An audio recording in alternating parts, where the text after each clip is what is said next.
Okay, guys, well, I just wanted to do an added Ragnarok update, and this one I just wanted to basically show you some very interesting information about all of these alignments and these eclipses.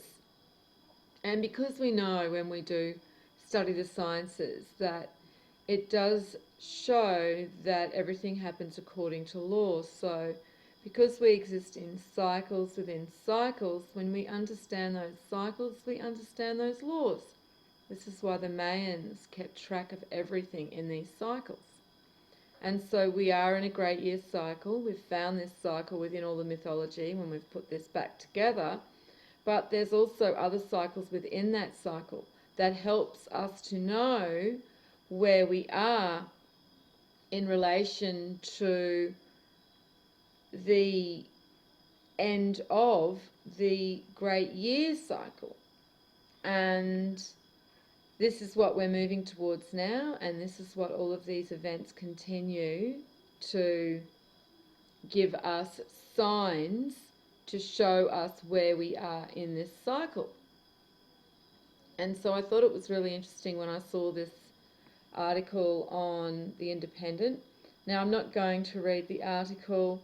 When they posted it, they basically ridiculed it with the end of the world, and this is what, of course, they have an agenda to do, because when they dismiss it and ridicule it, then most people just do the same instead of actually identifying that all of this information in scripture is there because it is very important. This information and knowledge is regarding the great year cycle that we do exist in and prepares the soul for this cycle if it is properly interpreted. However, because the agenda of the establishment has been to hide the truth, they have corrupted the original teachings. None of these religions teach the original philosophies. They've all been corrupted. None of them teach them about divine man and the divinity within each soul and the responsibility that each soul has to their creator and their mother, Mother Earth. And so because of that, they have basically corrupted all of the teachings and had everybody looking externally into a few different saviours that have become icons, and they're no different than movie stars now of the religious sect, just a different type of, idol. And this is really where the Antichrist wanted to take the flock and have taken the flock. And so when these events are happening, people don't understand the significance. Now, I do know that we are moving towards the end of the cycle, and this article is written in a way that they are assuming that if some event occurs, people are just going to watch this while they're, sitting on the lounge looking out the window or out the back veranda.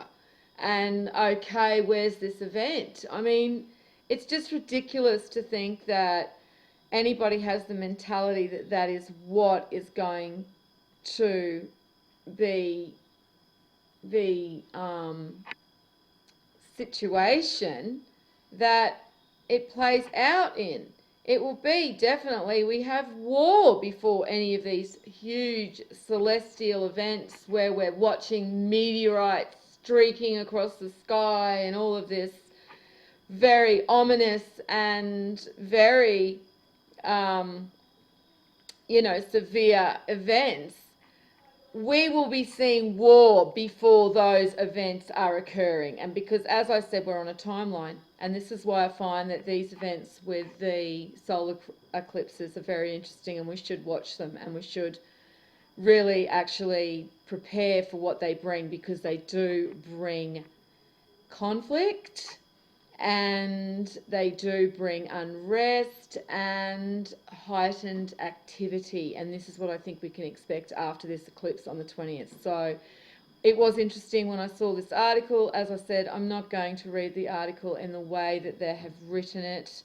I've just actually taken the information that's relevant to what we're actually researching so we can look at that. And then we relate that to what we already have and use it as another piece of the puzzle. But definitely this is something that we should be paying attention to, because you can, be sure that their fuckery is going to definitely ramp up after this eclipse. And now because of these flares that are happening, and with it all of this activity that we're seeing with the energy around our planet, this is all occurring according to law, because in Hermetics, once again, everything happens according to law. And so it is no coincidence that we're seeing a lot of this energetic activity happen on St. Patrick's Day, and people think that this is just a coincidence. Well, the Antichrist would have claimed St. Patrick's Day for themselves for a reason. And so I'm not surprised at all that we see heightened activity on St. Patrick's Day, because when you actually know what St. Patrick's Day represents, and that is the ridding of the serpents, the ridding of the snakes from Ireland, you understand that that represents the ridding of the divine race, the Tuatha De Danann, which were the tribe of the serpent. And so that is what people are actually celebrating, and they do not understand this. And this is because the Antichrist have taken this symbolism and created a ritual where people drink themselves into a stupor and celebrate the destruction of their divinity. I mean, this is why it was called the Emerald Isles. I've no doubt that Ireland was probably the last hold of the divine race before they were overpopulated with mortals, most of them being tars. But this is what people are celebrating on St. Patrick's Day. And so, yes, again, we see a lot of these emerald auroras were occurring, and there have been quite a few articles that are linking the emerald auroras to St. Patrick's Day in the green, and this is because it's all connected to divine man, which is why I've done the video showing the connections of the emerald and the basic fractal of an emerald, and how it relates to divine man and creation of divine man, and how they share a common fractal in the nature of each other. And this is how the universe actually works, and why divine man can find himself in nature, and why divine man does encode himself in nature. So it can be decoded when you look to nature and understand the fractals of nature and understand the sacred geometry within it. And so once people do this and understand we exist in cycles, and they would all be following sacred geometry law too. Everything follows law. Just as I've said in the last video, everything happens according to law. Once you understand the laws that governs everything, then you start having a better understanding for who you are and for your role in creation, and how each of us are a significant part of creation if we choose to partake in creation, be a conscious partaker. But this is the esoteric information where most people just do not have the will to apply themselves to that level of intellect and processing knowledge at this level, because it must be processed on an intellectual level. You can't just spoon feed esoteric information. This is not something that is going to be what the populace can easily consume. It's just beyond their understanding. This is why it's always only a few that understand, and this is why it says don't throw pearls to swine, because it's just wasteful. You're wasting your time. Some people just will not understand this. They will just dismiss you, they will mock you, ridicule you. But anyone with true eyes to see, and that has the true understanding of all of the sciences, both the physical sciences and the esoteric sciences, will see the relevance of these Saros cycles and these solar eclipses and what they actually apply to in relation to our existence and our existence in cycles, because that is what mankind do not understand, and why mankind are so ignorant and blind, because they just think they are walking forward and creating a future. They do not understand that they are being governed by larger forces and they exist in a cycle. And so, unfortunately, they will learn the hard way.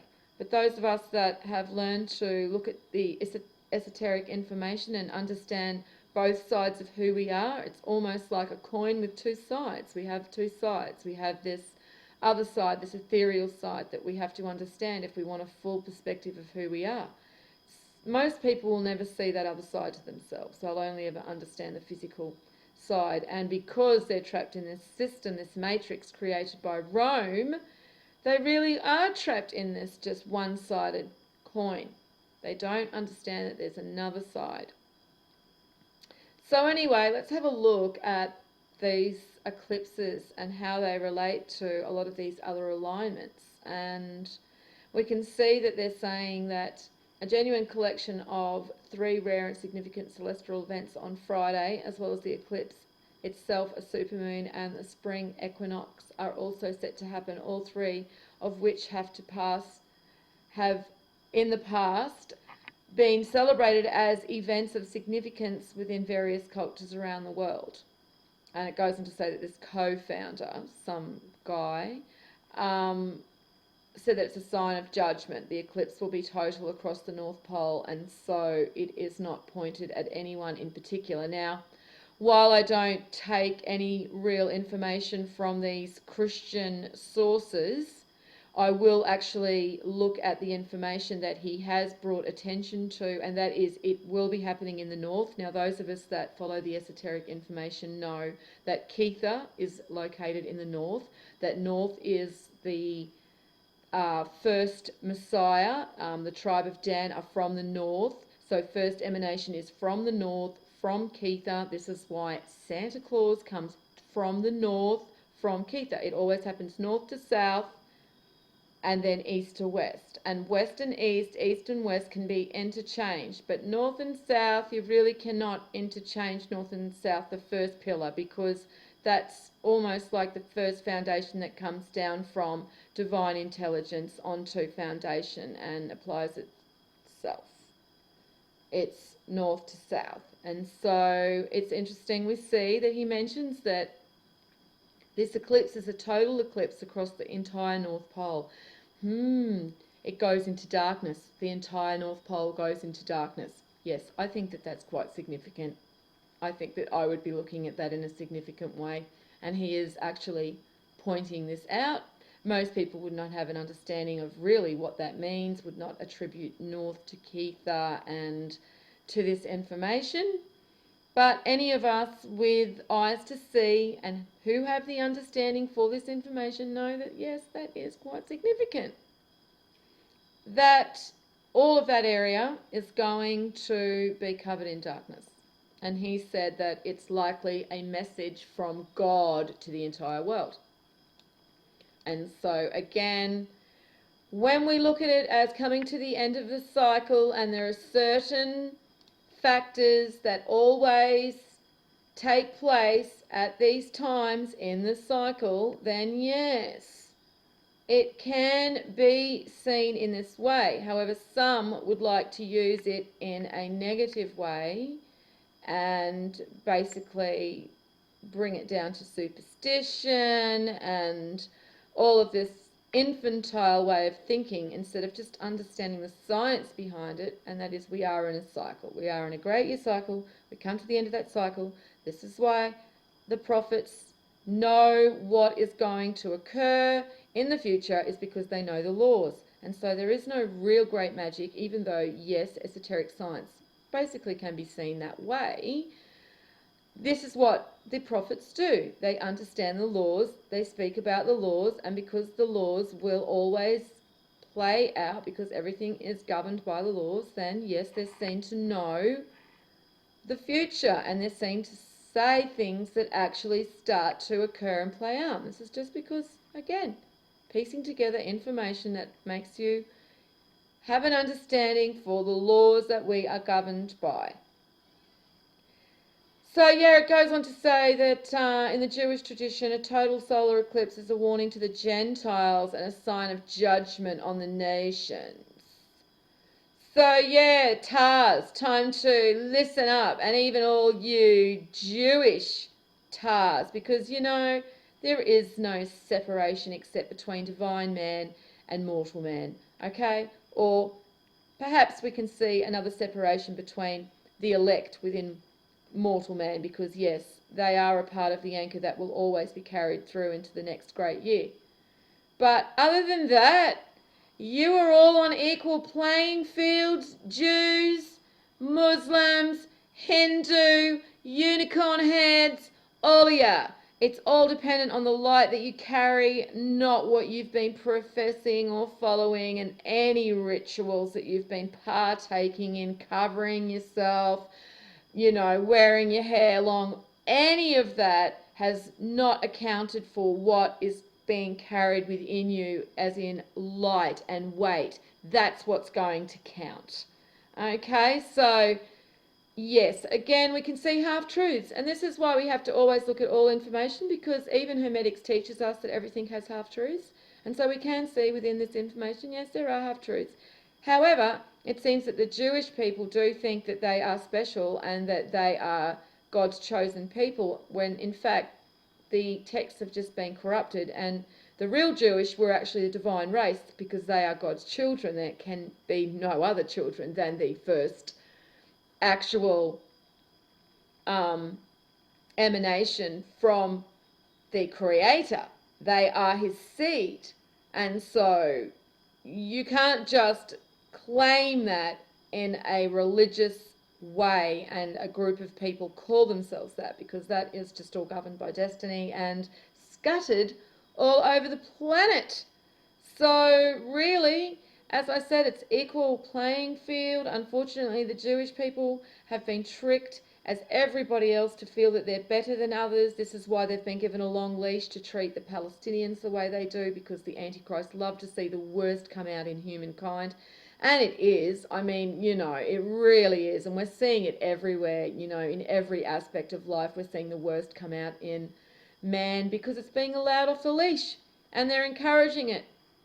They're really encouraging it. So, yeah, this is all for a reason, because the reaping is nearing and the wheat and the chaff are being sorted. So they're given a long leash on all levels, even as much as the ones that are in charge are given a leash by the laws that govern us. They're given a long leash too, to enact what they do, to test everything, you know, everybody too. It's all part of it on different levels.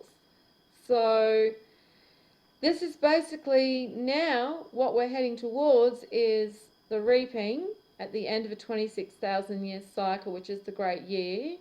And this is the ethereal year, because we have a physical year and an ethereal year. And so the solar return is the physical year, but we've got the ethereal year, which is the 26,000 year. And of course there's other cycles within that, and this is what the Maya would have, cycles all mapped and all their calendars. They would have so much information, but unfortunately Rome just descended upon them and just decimated everything. And what they didn't destroy basically is locked up under the Vatican, okay, in that 5 miles of library. So, you know, please don't tell me how progressive that fucker is when he still locks up all of that knowledge they have stolen and tortured and killed and murdered people for. And it seems to be okay with everybody that they still lock that up and call it their own. It should be opened up to the world. And so until that bastard does that, then no, he's just a piece of shit antichrist fuck, and people need to identify the enemy, and that is Rome, and that is Francis. And just because he has a good PR team Don't believe for 1 minute that that bastard isn't the Antichrist, okay? Because he is, at the moment, the head commander of the fucking Antichrist. God knows what's going on behind the scenes. And we can see some of the major players now anyway. But yes, it's all going back to Rome, okay? They've always had full control because they've always had all the knowledge. They've always had all the understanding, and whoever has the knowledge has the control. Come on, we know that. And so, yes, they've had full control because they've had full knowledge. And why do you think the Vatican have the best observatory in the world? They'd be watching these eclipses, okay? They'd know all this. Why do you think they have it? It's because they do know the time of the cycle we're in. And this is why I'm saying when we see these events, then you need to watch for their fuckery because they're playing out a script and they're timing it to all of these events as well that we no longer have any information or understanding for because they've stolen it all. And so all we can do is piece back together what we've got left and just look at this information and understand, yes, it does mean something is brewing. And this is just more confirmation of that. Okay, so yeah, it goes on to say that the connection between Friday's eclipse and the end of the world. Oh, you know, this really annoys me how it's end of the world. And I suppose for the Tars it really is. But really, no, it's not the end of the world. It's just the end of a cycle. Okay, so we don't need this end of the world stuff. The end of this world that's been created by these Tars, yes. Or corrupted by these Tars, because it was a beautiful world and a beautiful garden to start with. But yes, it's the end of this one. And so the next one is about to start. And this is where I've even said to people, think of those boards where the monks make those sand mandalas and they take months and months to intricately weave those mandalas, those sand mandalas, only to wipe them all out. This is another symbol of what happens, okay? This is this. Everything will return to itself, to its roots again, okay? And this is why you see the serpent eating its tail, all right?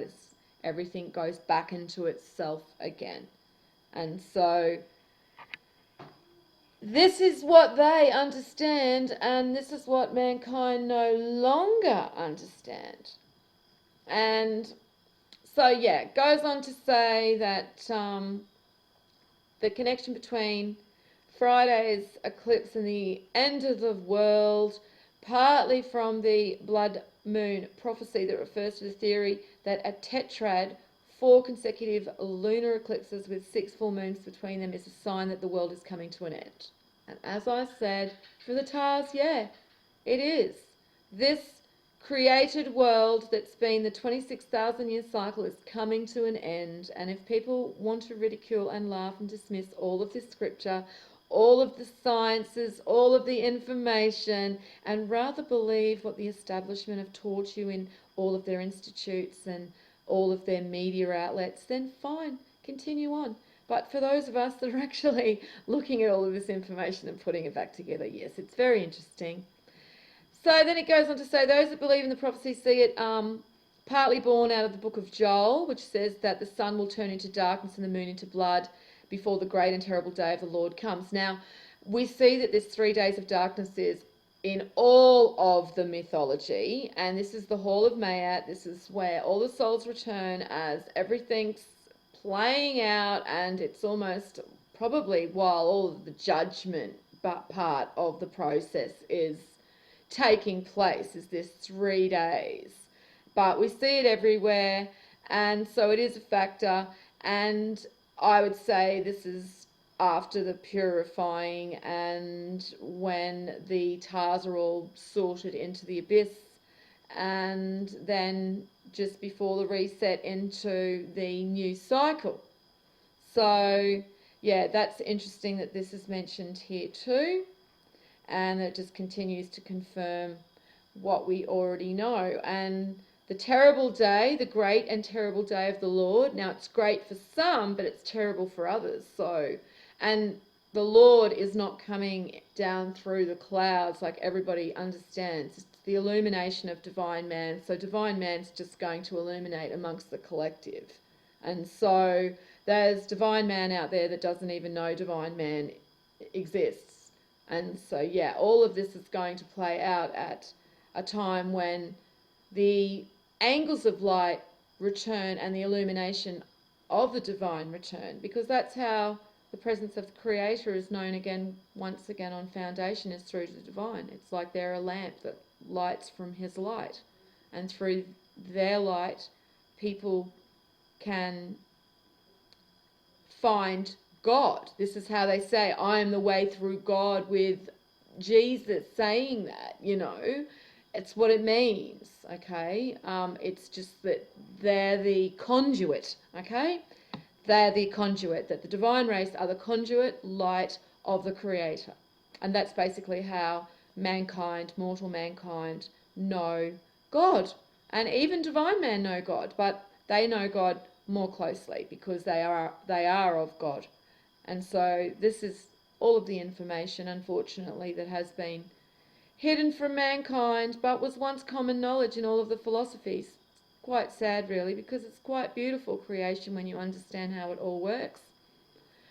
And so that's why, yes, we do pay attention to these signs and the cycles, because everything's connected. It's all correspondence. This is why the mystics understood that this information was important. It's not just superstition. It's not just people that are looking at information and being, you know, superstitious about it or airy-fairy. Actually, everything has a correspondence. And so, yes, I think that this is actually going to be a sign of more conflict, really.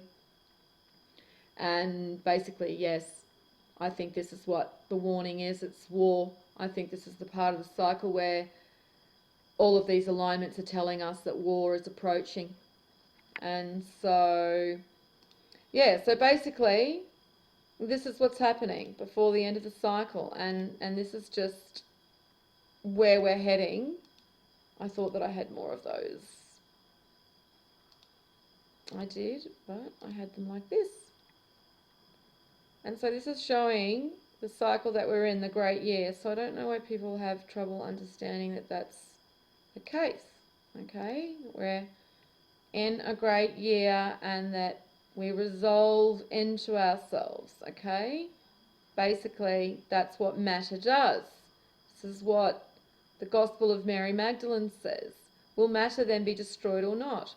22, the Saviour said, all nature, all formations, all creatures exist in and with one another, and they will be resolved again into their own roots. 23, for the nature of matter is resolved into the roots of its own nature alone. 24, he who has ears to hear, let him hear. And so, yes, okay, this is showing basically again that all matter is going to be resolved into itself at the end of the cycle, and that's where we are now heading if people are identifying this, okay? And this is what all of these indicators are doing, helping us identify where we are in the cycle. So, yes, very interesting. I'll put this article underneath, but as I said, just ignore the way it's written. It's written for the zombies, and so they can all laugh and dismiss it and then be on their merry way as they walk towards the cliff knowing everything. So I will leave it there, and as always, peace out.